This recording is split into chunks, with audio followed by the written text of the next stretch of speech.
Okay, let me see if we get this sound up right here. Let's try this here. Hello. Good. Okay. Good morning, good afternoon, good evening. Welcome to BWTM Online in association with Round for Round Boxing, the new boxing game coming out on PC, Xbox, and PlayStation 4. Okay. Anthony Joshua versus Andy Ruiz. This is the Joshua week. I call it the Joshua week because guess what?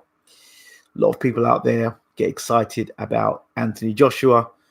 This is where all the boxing experts come out the woodwork, and they all have an opinion about a fight. Generally, you don't see them, but Anthony Joshua fight, they pop out just like the Pactards used to pop out when Pacquiao fought or when Mayweather fought. They'd come out. Yeah, and they're all annoying, to be honest. But anyway, a few pointers when you watch these videos. Point number one. For those of you, let's understand this. I've been doing this now. Let's say I started doing these videos back in 2009. We're now in 2019. Okay, making something straight with you, right? If you don't like the videos by now, if you don't like my videos, if you don't like my accent, if you don't like what I've got to say, unsubscribe and change the channel. Do yourself a favor. Don't put yourself through the pain. Don't put yourself through the agony. 2, whilst you may hit a dislike button, that doesn't mean that's going to stop me doing what I'm doing. I'm going to do what I'm doing, and I keep on doing what I'm doing regardless of your dislike. The fact that you hit the dislike button means that I feel like I'm doing something right, so I keep on doing it. So yeah, that's where it is. If you don't like it, unsubscribe, go elsewhere. I don't know who is disliking my videos, but I don't care. The point I'm trying to make here is, if you don't like something, why do you keep coming back and watch it? That's what you call the ultimate hater. Somebody likes to come back and dislike videos because they don't like what you got to say, but they tune in and hit the dislike button anyway. And I don't care. I've been doing this for a long time, so I enjoy what I do, and I'm going to continue doing it. Right. 3, these are my opinions, my personal opinions. I'm not a hater because I have an opinion. I just don't buy into the media stuff. I don't buy into a lot of the rubbish that's been put out there. I just want to make that clear as well. Moving on. Joshua versus Andy Ruiz. Further thoughts. I'm going to only spend about 10 minutes on this video. First of all, I have not watched any videos on Anthony Joshua generally. I haven't watched any 24/7 on videos on Joshua, or Joshua working out, or Joshua meeting the people, or Joshua being a nice guy, or Joshua flexing his muscles, or Joshua. I'm not interested. I'm interested in seeing the guy fight. I am genuinely interested to see the guy fight, see he's improved as a fighter, whether he's got his jabs improving, whether he's getting his footworks better, how he's going to handle his first defense in America. You know, his first defense of the title in America, not in the UK. And I want to talk about that. Now, British fighters in America, bar Lennox Lewis, who go to America to defend the heavyweight championship of the world, they haven't had the best of luck. You have to understand this. Joshua is not in the UK, so he just has to roll up to the arena and fight. He now has to sell himself to the American audience. Okay, so he's not going to get tickets; are not going to automatically sold out. And also, don't get fooled into the hype of believing, oh, Joshua's posing with this person, Joshua's posing with that person. He's making his brand be known out there in America, so he has to spend more time doing more media work. He has to do more media coverage, so he has to put himself out there that much more. So while I see a lot of Joshua smiling, laughing, joking, smiling, trying to come across as this really nice guy, I'm not saying Joshua's not a nice guy. He's doing what he has got to do to sell himself. And I'm sure if the fight was in the UK, it'd be a different situation altogether, simply because Joshua just can't roll up to the arena and fight. He has to sell himself in America. He's not a household name in America. And now he has to go and get on different shows and talk and continue to sell his brand. That's what he has to do. And Joshua is no exception to the rule. He has to do it. You know, he doesn't live in America. And the Americans have known the heavyweights for a long time have been the horizontal heavyweight. I mean, the guy that, you know, the British heavyweight going over there was the guy who went over and got knocked out. and whether you like it or not, okay, he's not selling HP sauce, but he's selling Lucozade. And when I saw the Lucozade commercial of Anthony Joshua, I thought, there we go. We've got the Bruno right there. We've got the 2019 version of Bruno. Before, Bruno was selling hot sauce or HP sauce. Joshua is now selling Lucozade Sport. Good luck to him making the money, but you've got Bruno all over again right there. And that's where it seems to me that's how it seems to be working for me. And there's a lot of similarities between Bruno and Joshua. A lot of similarities. Now he crosses over and goes to America. Yes, he's making more money than Frank Bruno. This is not hating. Bruno sold HP sauce back in the day, and now Joshua's selling Lucozade Sport as a commercial. He sells other things as well. We understand. I understand that. I've got no problem with that. Man's making as much money as he can, and so he should. No problems with that. I'm just concerned in terms of this fight for Andy Ruiz. All Andy Ruiz has to do literally is turn up and fight. A lot of people have knocked Andy Ruiz. I was sitting in the bath and I was thinking about Andy Ruiz for 1 second. I thought, I thought he beat Joseph Parker. I actually thought he beat Joseph Parker. So for me, Andy Ruiz is an unbeaten fighter. For me, he hasn't truly been beaten. Andy Ruiz hasn't been knocked out or knocked about by people. Andy Ruiz is a good fighter. Like I said, Joshua needs to be on his A game. So he's going to have to be incredibly on his A game. He's going to have to fight, not the perfect fight, but a very good fight in Madison Square Gardens against a guy who's going to come forward and throw bombs. And he's not home. And this is a young fighter. This isn't a 38-year-old, a 39-year-old, a 40-year-old, a guy who's come back from... this guy's been fighting. He fought one just recently. So that's good for Andy Ruiz. Okay, Andy Ruiz isn't athletic looking, but some of the heavyweight champions of the past have not been athletic looking. You wouldn't call let's say Tony Tubbs athletic, but he had quick hands and he was dangerous. Okay, he was a good fighter. And there are other heavyweights, of yesteryear who didn't look superb, but they were good fighters. Okay, Gary Mason comes to mind. Never looked great. Never had a six-pack, but he can punch. He was like 35 fights, 32 by KO. He was a good fighter. Andy Ruiz comes to this fight as a live threat. A live threat simply because I don't know how well prepared Joshua is until he gets in the ring on Saturday night. I know he's better prepared in the UK because, like I said, he's the household name in America. In the UK, everybody knows him. In the US, has to make an impression. So first of all, he's got his media commitments. Second of all, apart from his media commitments, he's going to have pull from everybody in America. So he'll have to do that as well. Then he's got another fight in America. So obviously, on top of that, he's got to train. On top of that as well, he now has the fight itself. He's now fighting at MSG, Madison Square Garden. He's got to put on a great performance. In the background, you've also got the fight with him. And obviously the Deontay Wilder situation. Wilder just knocking out Brazil in spectacular fashion. So he has the pressure to have to put a comparison. Can he go and do that to Andy Ruiz? What nobody had done to Dominic Brazil, which was flatten him. The thing is, I've said this about Anthony Joshua fans.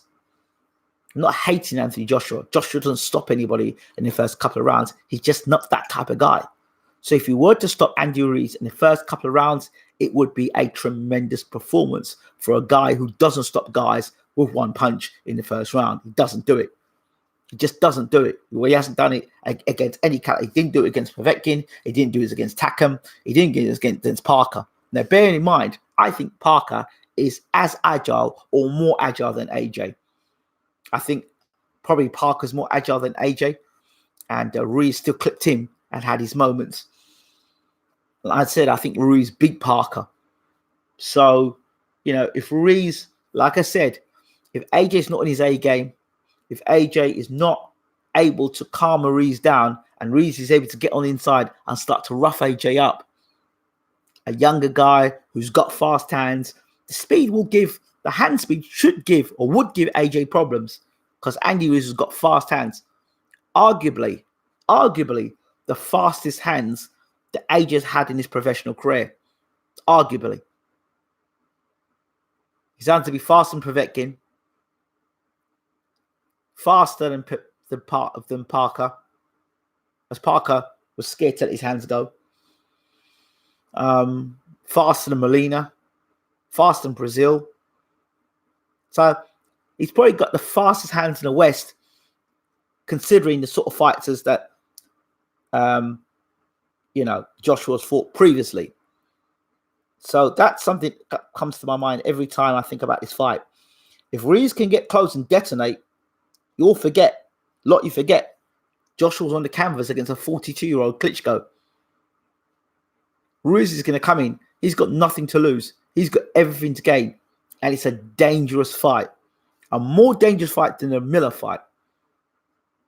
A more dangerous fight. All right? More dangerous fight than the Miller fight. Ruiz is explosive. And the thing is, it's not like AJ hasn't been dropped in sparring. It's not AJ hasn't been knocked out in sparring. It's not like AJ hasn't been dropped by Klitschko. These things have happened. So the thing is, when he gets hit on the chin, Joshua, by someone like Ruiz, and Ruiz is able to hurt him, then Joshua fans need to be concerned. Joshua has to keep Ruiz at distance, use the jab, and box. He's going to have his head square on from round one. I think for at least the first 6 rounds to defuse Andy Ruiz. I really do.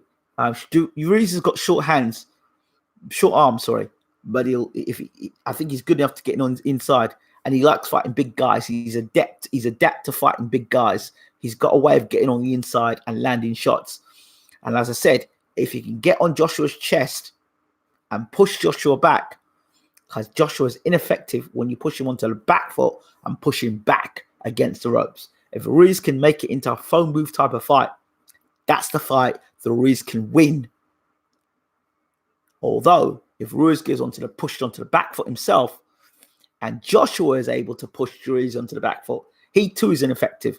And I think that's where Joshua's got to keep him at the end of the jab, at the end of right hands, and as Ruiz gets hit with uppercuts. This fight could get vicious. Andy Ruiz is coming in, and if he's coming with the intention to win, it could be a very, very dangerous fight for Anthony Joshua. Don't sleep on Andy Ruiz. I'm telling you now, do not sleep in Andy Ruiz. He's a far better fighter currently than Povetkin, a far better fighter now than Miller, a far better fighter now than Brazil, a far better fighter than Takam. And we talk about these guys. Brazil have been, a good fighter, pretty stiff, easy to hit. His head was getting rocked back by jabs. Then you look at Takam, already been knocked out by Povetkin.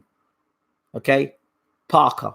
Well, Joshua didn't knock Parker down, but White found him with a left hook and dropped him. Okay, so we've seen there 2 guys, Takam and Parker. Joshua wasn't able to drop. Chisora and White dropped both of those guys. Chisora knocked out Takam.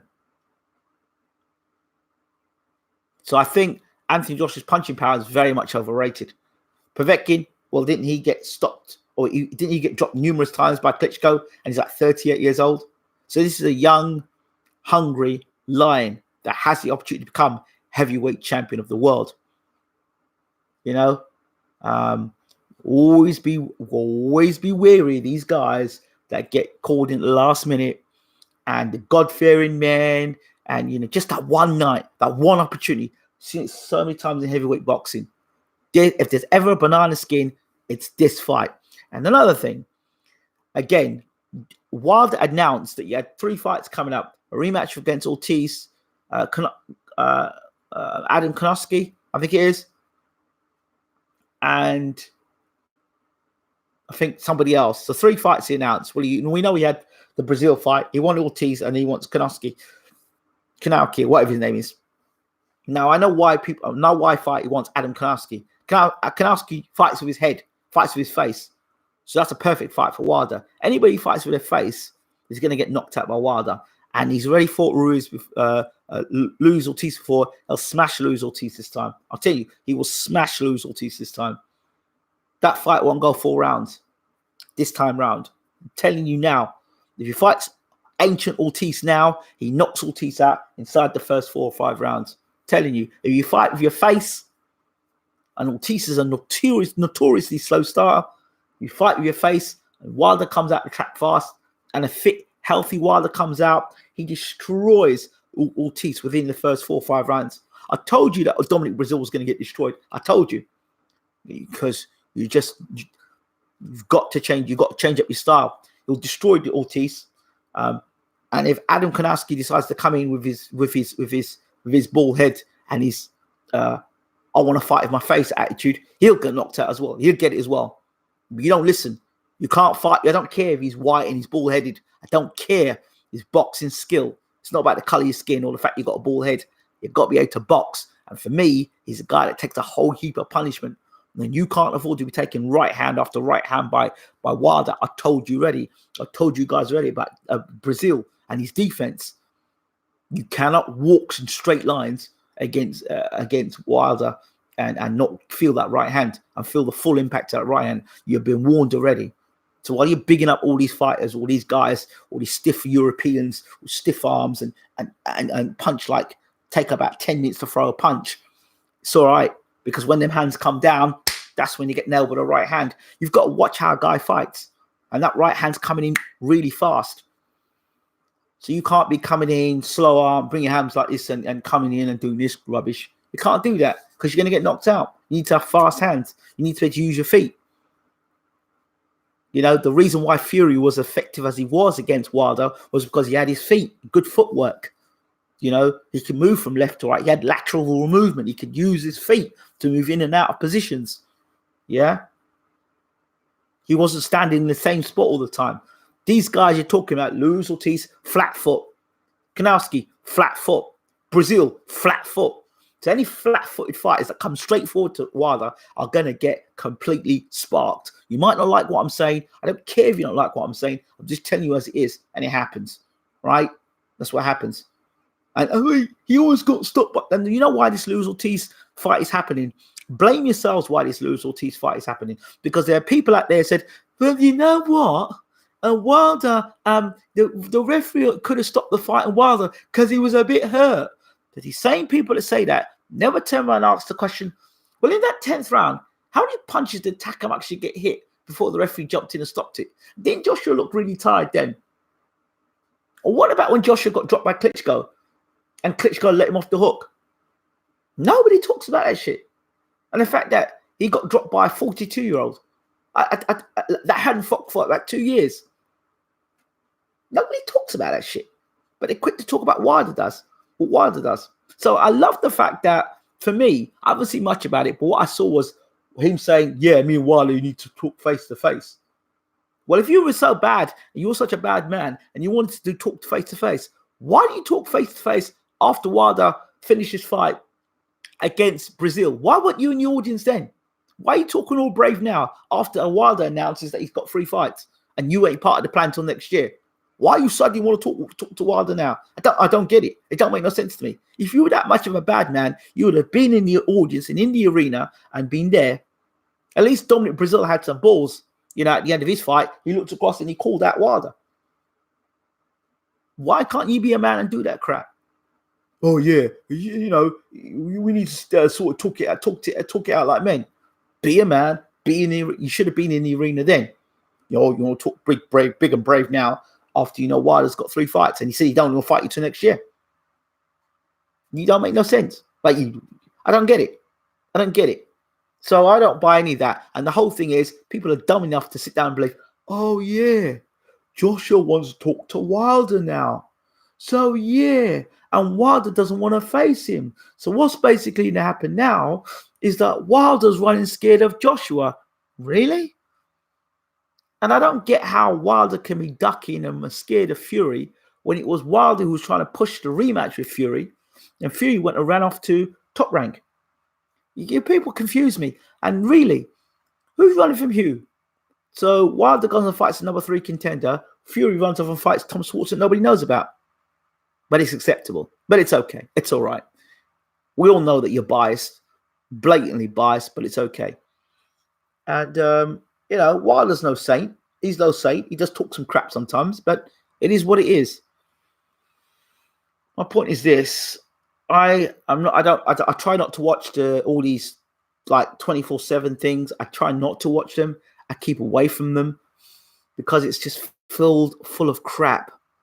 Oh, Joshua took a dump today. Do you want to see what the toilet paper looked like? And Joshua took a run today. Do you want to see what his trainers look like? I don't care.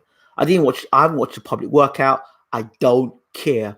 I don't care that Ruiz is going to weigh X amount because he's got fast hands. I don't care.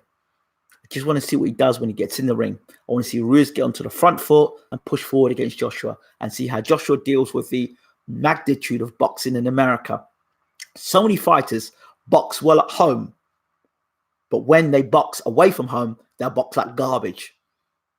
Nobody knows what Joshua's going to box like until he gets in that ring in America. You just don't know.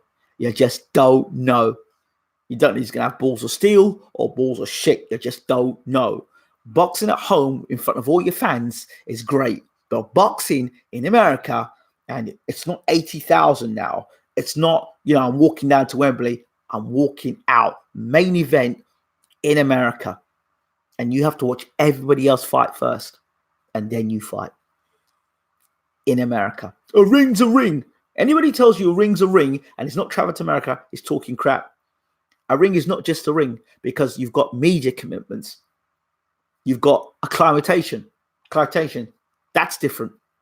Drinking different food, drinking different water.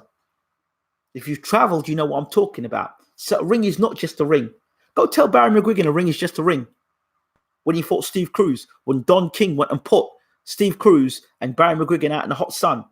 And McGuigan couldn't fight under the sun. It was too hot for his ass. And he had to get dehydrated. Go tell me a ring is a ring. Sugar Ray Robinson, when he was trying to become, I think he was light heavyweight champion of the world. And he was dehydrated in that fight. Talk to me about a ring is a ring. A ring is not a bloody ring. Because depending on what ring you're fighting in, is depending on how the fight's going to go. If you're a guy who's always fought with a big ring and able to move around a ring, and then they decide to give you a small ring, you can't fight in a small ring, and it suits the other guy, a ring is no longer a ring. A ring is a trap for you. All right? So a ring is not a ring. Let the promoters fill your head out with that garbage. Sometimes you need to ask people who've actually either boxed or people who have some experience about boxing. Then listen to these commentators that talk absolute garbage. Absolute garbage. Now, what else is they talking about 50-50 fight? I heard some rubbish now that Mikey Garcia versus Danny Garcia is a 50-50 fight. But how you work that one out? What the hell has Mikey Garcia Mikey Garcia done as a welterweight? He got his ass kicked and was used as a bloody punching bag for 12 rounds against Errol Spence. Yeah. Flat-footed. He's going to walk onto Danny Garcia's left hooks all night long. Really? Fight another one, fights with his face. Really? Just tough. Mikey Garcia's just tough. He's tough. It's all right. Let him walk onto them left hooks of Danny Garcia. Danny Garcia, clean him out. Clean him out. I don't want to hear his 50-50 fights. People say 50-50 when they can't make a decision, they can't break a fight down. That's when they call 50-50 fights. When they're not even genuine 50-50 fights. And as he tells me that Danny Garcia versus Mike Garcia is a 50-50 fight, is talking absolute horseshit. That's not a 50-50 fight. It's like a 80-20 fight in the favor of Danny Garcia. Come on, man. Behave yourselves. Anyway, this fight is a much tougher fight on paper for Anthony Joshua. Fighting away from home. And the various commitments he has. Let's just see what happens come fight time. I get the impression, I've seen Joshua fight against Joseph Parker. I saw him fight against Takam. And the two fights I saw against Takam, when guys were trying to put it on him, he didn't like it. Go back and look at those two fights and look what happens when they start to get onto Joshua. When you're able to soak up Joshua's best punches and throw back at him, he don't like it. He don't like it.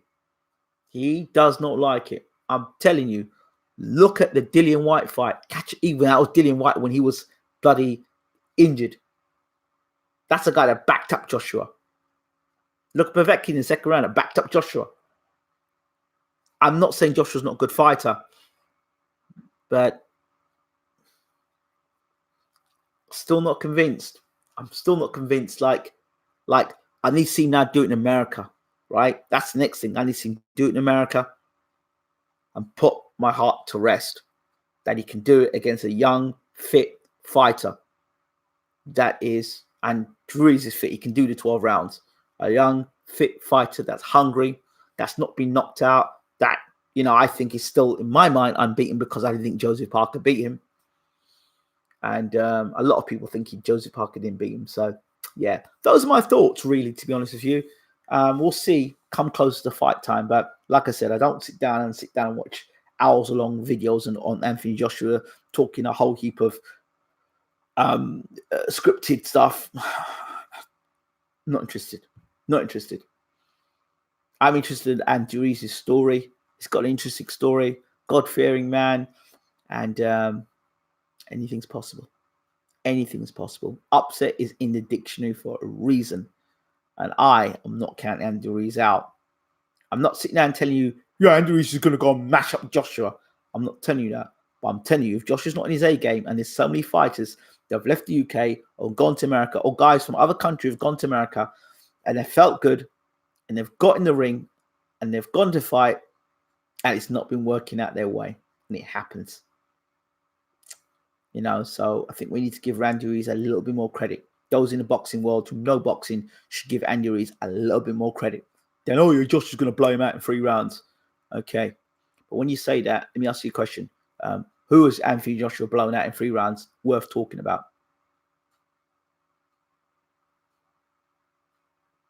That's what happens. Same with Tyson Fury. Who's Tyson Fury knocked out to talk about? He's going to stop somebody in 6 rounds. Really?